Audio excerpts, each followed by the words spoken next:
Salut!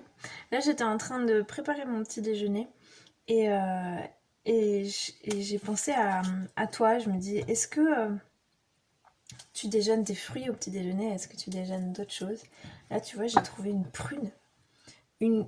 Oui, c'est une prune. On dirait une pêche, mais c'est une prune énorme, jaune. Trop génial. Elle est hyper juteuse.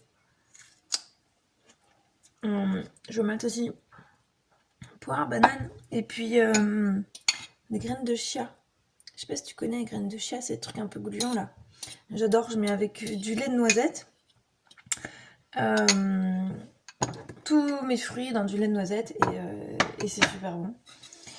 Euh, et la petite question c'est est-ce que dans une journée tu as déjà observé toutes les choses qui tu mets ou qui sont en interaction avec ton corps? Donc il y a l'alimentation évidemment, il y a tous ces aliments, tout ce qui rentre dans ton estomac, dans ta bouche. Déjà au niveau de la salive, il y a des échanges qui se font avec la peau. Les muqueuses absorbent certaines choses et ça s'échange déjà à ce niveau-là avec, comment ça s'appelle? Avec le sang directement. Dans l'estomac et dans les intestins, il y a une transformation incroyable quand tu te rends compte qu'un aliment, n'importe lequel, il va être transformé, broyé en tout petit et mixé avec tes propres acides aminés, avec tes vitamines, avec tes récepteurs de tout ton corps. Ça va te faire des effets de fou.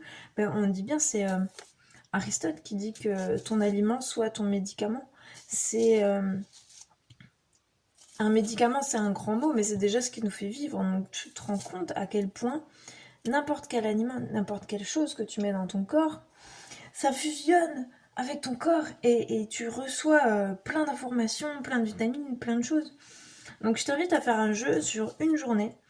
Observe tout ce que tu mets en interaction avec ton corps, que ce soit à l'intérieur par l'aliment, par la respiration, ce que tu respires, quel air tu respires, est-ce que ça va être pollué, est-ce que c'est parfumé.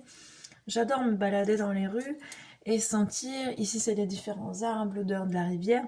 Et quand je me balade à Paris, des fois je passe à côté des gens, mais ils cocotent, ça sent le parfum, après ça va sentir les voitures, après ça sent la pollution, la pisse, il y a plein de trucs.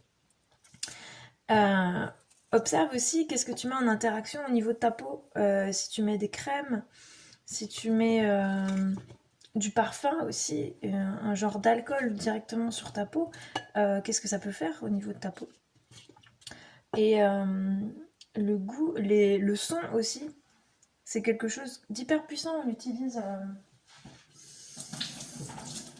le son dans le yoga, c'est très puissant. C'est pour ça qu'on fait des mantras, qu'on fait des ohms, qu'on fait des sons harmonieux pour réharmoniser le corps. Quand tu es dans un lieu où il y a beaucoup de bruit, ou de la musique très rythmée ou peu rythmée, et ben ça va changer toute ta structure à l'intérieur et sur ton corps énergétique que tu vois pas, sur tes émotions et par tes cinq sens il se passe plein de trucs. Donc je t'invite sur une journée, alors c'est chaud parce qu'une journée c'est très long, d'observer tout ce qui est en interaction avec toi, avec ton corps, à l'intérieur comme à l'extérieur, par tes cinq sens.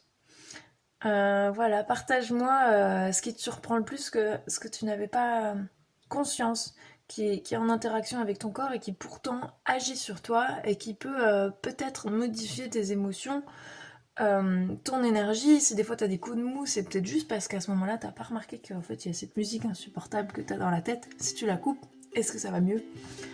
Enfin, je sais pas, fais des tests, observe et belle journée à toi, prends soin de toi.